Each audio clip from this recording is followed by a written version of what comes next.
masyarakat, salam kebijakan. Gue Nadine dari Media Komunikasi dan Informasi Himanura. Nah, kali ini ada program baru dari Himanura, yaitu podcast yang bertajuk Himanura Bersuara. Tepuk tangan. Nah, episode pertama ini perdana banget nih, karena pertama dan perdana kita kedatangan narasumber yang keren-keren banget dari Himanura. Penasaran gak siapa? Ini dia. Kita sambut jeng jeng Kahim Wakahim Himanura. Halo semuanya, halo masyarakat. Halo masyarakat. Keren-keren banget ya cewek-cewek semua ini, cewek-cewek hebat ini. Nah, langsung aja nih kalian perkenalkan siapa namanya, terus jabatannya juga apa. Halo masyarakat semuanya, perkenalkan nama saya Ratu Kinanti Silvianur. Saat ini saya sedang menempuh pendidikan di Universitas Serang Raya dengan prodi Administrasi Publik semester 6. Oh ya, saat ini saya juga sedang berada di jabatan sebagai Ketua Himpunan Mahasiswa Administrasi Publik periode 2021-2022. Halo masyarakat, halo teman-teman. Saya perkenalkan, kok saya perkenalkan sih? Perkenalkan, nama saya Dava Putri Prananda. Saya sedang menempuh pendidikan Administrasi Publik semester 4. Saat ini saya sedang bertugas atau mengemban jabatan sebagai Wakil Ketua Himpunan Administrasi Publik Universitas Serang Raya. Mantap. Kahim Wakahimnya cewek ya. Ini emansipasi wanita banget. Jadi gimana perasaannya sebulan ini ya menjabat? Luar biasa. Alhamdulillah. Gimana nih perasaannya? Perasaannya sedikit tertekan. Longgarin. Biar gak sesek kan. Ya, gitu lah ya. Mungkin di satu sisi sebuah pencapaian yang patut diapresiasi bagi diri sendiri, tapi di sisi lain juga memang ada amanah yang cukup besar yang harus diemban, yang harus dijalankan gitu. Jadi rasanya nano-nano ya. Nano sih. Ya mungkin kedepannya semoga bisa menjalankan, bisa amanah ya dalam amanah yang telah diberikan sama teman-teman semua. Dari Wakahim gimana? Jujur saya agak kaget sih. Kagetnya gimana? Kaget shock gitu karena ya awalnya kan karena ada 2 angkatan yang menjadi satu, yang dimana mungkin dari lingkungan angkatan saya pun adanya kayak memikirkan bahwa adanya kesenjangan jabatan atau apapun itu, dan ternyata saya bersama Teratu dan Teratu pun membuktikan kepada angkatan saya, kemudian kepada angkatan Teratu juga gitu, bahwa itu pun kita nggak ada sama sekali, dan itu saya sangat bangga banget punya Kahim seperti Teratu. Proud banget ya punya Kahim yang kayak Ratu gini tuh karakternya.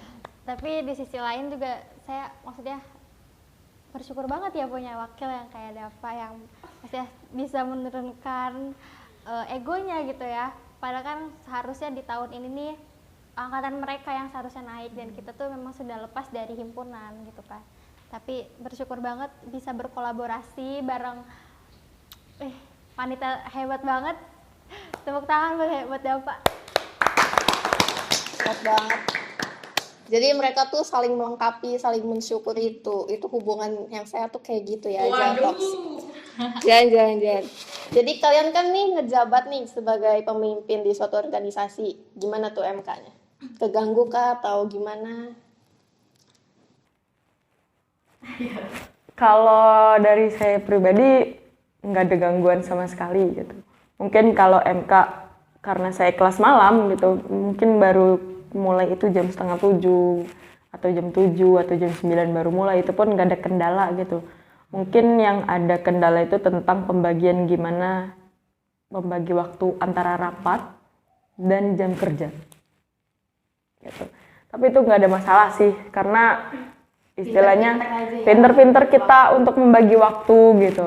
Terus juga gimana caranya supaya, karena kan kita kan istilahnya udah punya niat untuk terjun ke organisasi gitu. Jadi itu pun resiko sih. Kalau dianggap kendala, enggak sih gitu. Iya, apapun itu ya diterima ya. Emang itu konsekuensinya. Nah, dari Kahim, Kalau dari saya sih setuju sama Dava ya, tapi notabene emang saya dari kuliah pagi. Mungkin kayak Dava tadi, kalau misalnya kendala sebenarnya nggak ada, karena memang sesuatu pilihan yang telah kita pilih itu ada resikonya masing-masing gitu kan. Mungkin dari pembagian waktunya aja, memanage waktunya seperti apa gitu. Mungkin dari rapat di jam berapa, menjalankan program kerjanya seperti apa, terus juga dari pembagian ngerjain tugas dari dosen. Kita harus harus dibagi waktunya benar-benar gitu. Terus yang sering lupa tuh terkadang kayak istirahat buat diri sendiri gitu, kayak misalnya jam waktu istirahatnya, terus jam waktu untuk sendirinya mungkin berkurang gitu ya, karena memang kegiatannya untuk sekarang tuh full gitu. Jadi sebisa mungkin nih, mau saya, mau Dava, mau kalian semua harus bisa bagi waktu dengan baik, jaga kesehatannya walaupun sibuk, tapi tetap kesehatan nomor 1. dengar itu. Masyarakat, kata Kahim apa? Jaga kesehatan, bagi waktunya ya. Jangan lupa makan yang sehat juga, itu yang penting ya kan. Kondisi hati juga jaga. Aduh, Terjaga, alhamdulillah. aduh udah itu urusan hati. Baik, ya. ya udah ya, terima aja.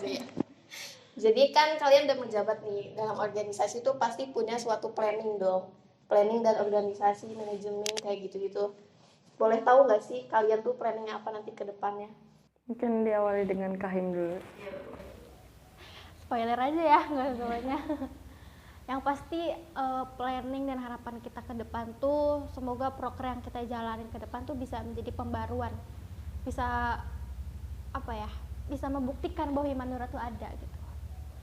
Sebenarnya memang dari periode kemarin program-program kerja yang bisa dijalankan sebetulnya sudah cukup bagus gitu ya, tapi kita pengen lebih dari mereka gitu. Kita juga pengen membuktikan kepada kepengurusan sebelumnya bahwa kepengurusan kita dengan adanya 3 angkatan, yang menjadi pengurus 2 angkatan, yang menjadi anggota 1 angkatan bisa bersatu, bisa membuktikan bahwa ke semuanya bahwa kita bisa mampu gitu, bisa menyatukan pandangan kita, bisa menyatukan kinerja kita yang lebih gitu. Gitu sih. Terus kalau planning ke depan program kerjanya, mungkin kita ada di program kerja di setiap divisi, tapi kita juga ada satu program gimana semua divisi ini ikut bekerja sama gitu untuk mencapai tujuan akhir dari program kerja tersebut. Penasaran banget pastinya, pasti keren banget nih, kalian harus banget nungguin ini proker Himanura yang terbaru, bener kan? Parah. Ini udah dibayangin aja tuh keren gitu, kayak wow, pasti keren banget gitu. Kalau dari Wakahim ada yang mau disampaikan terkait prokernya nih?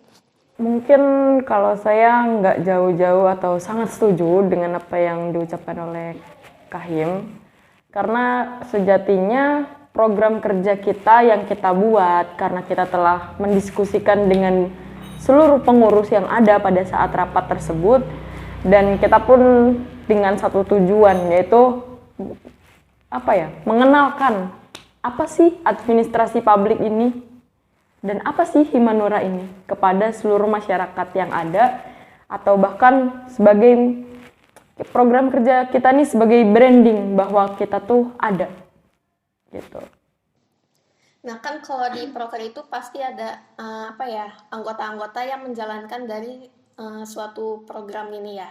Boleh tuh dikenalin strukturnya, ada apa aja tuh di dalamnya? Mungkin kalau dari struktur ya, kalau disebutkan satu persatu namanya tapi cukup panjang lebar banget ya. Mungkin dari divisinya aja kali ya. Sebenarnya perbedaan dari kepengurusan kemarin sama sekarang itu dari divisinya, dimana kalau misalnya dari divisi internal kemarin tuh ada 2, sedangkan sekarang kita ada 3, dimana ada penambahan di Mikat, minat dan bakat. Jadi di departemen internal itu kita ada 3 divisi. Yang pertama ada divisi MSDM, yang kedua itu divisi Kalitbang, kajian, penelitian dan pengembangan. Yang ketiga itu ada divisi Mikat, minat dan bakat. Kalau dari departemen eksternal sendiri, kalau periode sebelumnya, kepengurusan sebelumnya itu ada 3 doang, yang dimana ada hubungan antar lembaga, terus ada Medkominfo, ada Kesma dan pengabdian masyarakat. Nah pada saat kepengurusan kita diubah menjadi 4.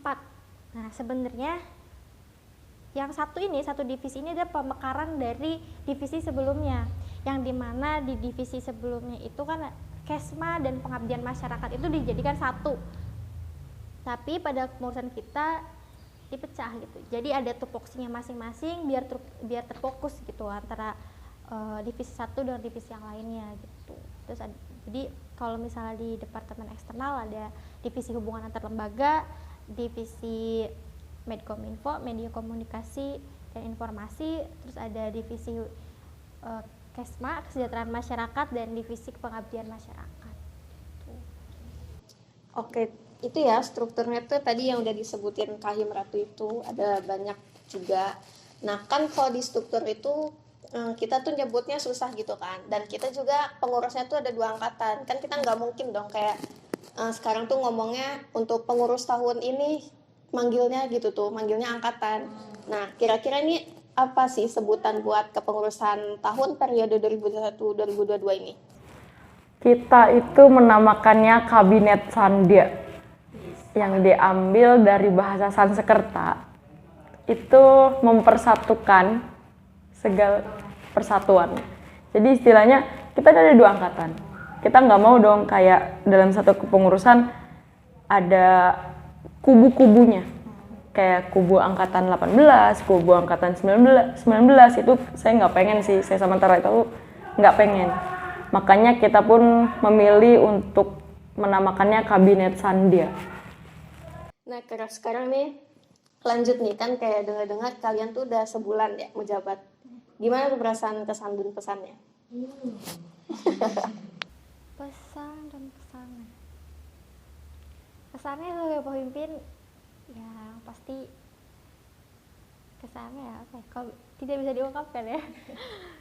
Karena memang menjadi seorang pemimpin tuh ternyata ya pada saat kita menjadi anggota kita cuma hanya bisa mengkritik gitu, tapi terkadang kita nggak bisa memberi solusinya.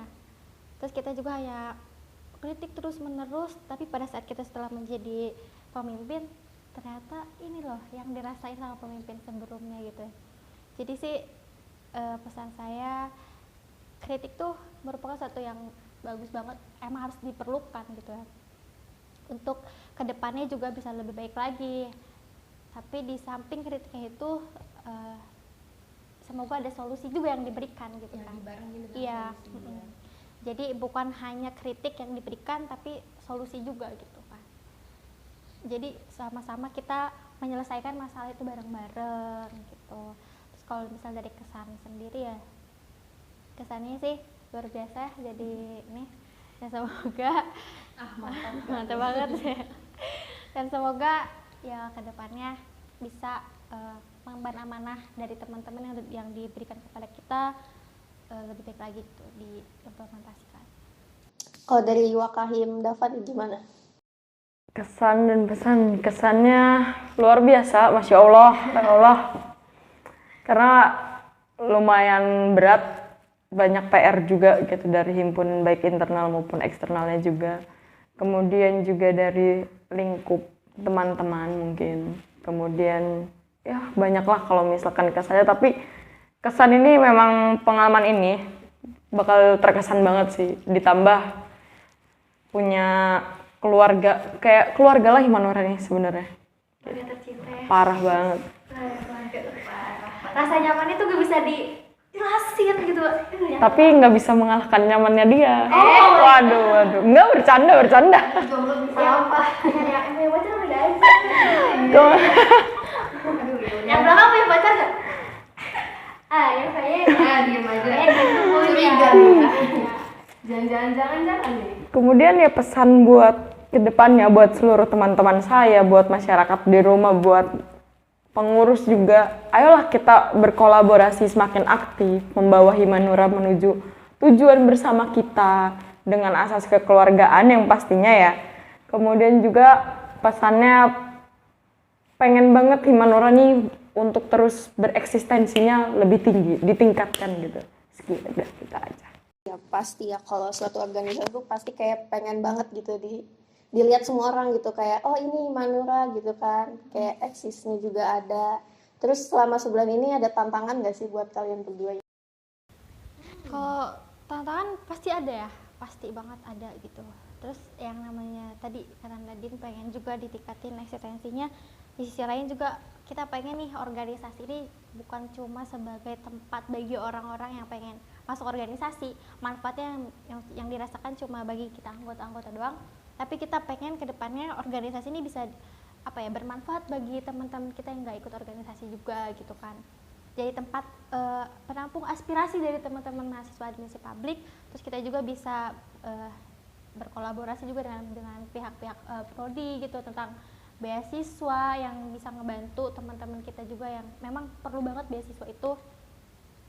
Terus kalau dari tantangannya sendiri ya teman-teman, tantangan sendiri itu secara garis besarnya biasa saya ambil ada 2 faktor ya, dari faktor eksternal itu sendiri sama faktor internal sendiri.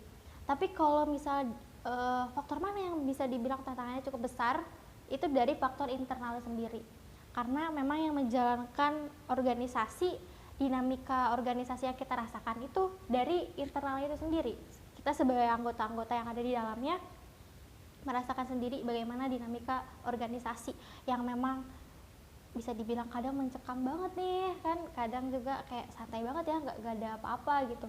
Tapi di dalam situ tuh apalagi kita notabene yang 3 angkatan gitu kan, dari banyak kepala yang harus disatukan, pandangannya memang tidak bisa disatukan, tapi kita bisa mencapai satu mufakat setelah adanya musyawarah itu kan. Jadi pengennya ke depan bukan cuma harapan tapi bisa terimplementasikan gitu. Jadi banyaknya kepala kita bisa menyelesaikan permasalahan tantangan yang ada di dalam organisasi ini secara musyawarah, terus secara baik-baik juga, dan bisa mendapatkan hasil yang lebih baik lagi gitu. Kalau misal dari faktor eksternalnya sendiri, tau lah ya, mungkin yang mendorong dari tantangan terbesar di faktor eksternal itu pencapaian dari organisasi lain kalau menurut saya, karena memang yang organisasi lain yang dapat itu mendorong kita gimana caranya kita bisa menjawab tantangan dari luar juga, bahwa kita tuh bisa mencapai titik tersebut gitu, apalagi bisa lebih gitu. Mungkin tantangannya itu seperti itu, tapi mungkin memang dalam organisasi, setiap organisasi masing-masing cara pengimplementasiannya, cara pencapaiannya mungkin beda-beda gitu. Walaupun tidak tercapai, kita telah berusaha gitu ya, bisa ada kinerja yang kita buktiin kepada mereka di luar bahwa kita pun bekerja di dalamnya gitu. Itu sih kalau misalnya dari saya. Kalau dari Wakahim nih, sama nggak sih tantangannya, apa beda? Sama sih. Cuma mungkin kalau dari saya pun karena istilahnya saya ini baru di kampus masuknya tahun kedua ya, ini tahun karena saya masuk 2019. Mungkin tantangannya agak beda itu di mana di dalam faktor internal, yaitu tadi banyak banget yang semestinya teman-teman saya itu memang termasuk ke dalam pengurus atau baik juga anggota untuk bisa aktif segala macam, itu mungkin dari pribadinya kali yang buat niat juga. Tapi kan di sini istilahnya kita nih sama-sama untuk membangun Himanura ke depannya, sama-sama untuk akreditasi atau bahkan sebagai branding dari adanya administrasi publik. Karena menurut saya tantangan terbesarnya itu anak-anak muda atau bisa disebut juga kaula mudanya ini nih masih buta politik. Karena kan istilahnya administrasi publik, kemudian kita ada himpunan Himanura yang menunjang segala macam di program studi itu harusnya sangat bisa ditekankan lagi ya gitu. Udah sih mungkin itu aja, karena selebihnya sama juga dari Kahim.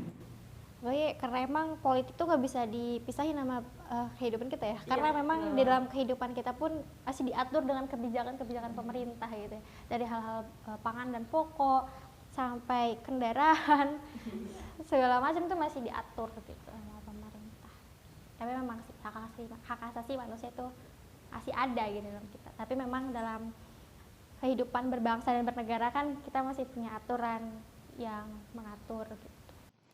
Iya sih ya, tantangannya cukup ini ya, kayak berat enggak, ringan juga enggak, kayak masih bisa dihandle lah ya sama kita gini sebagai pengurus.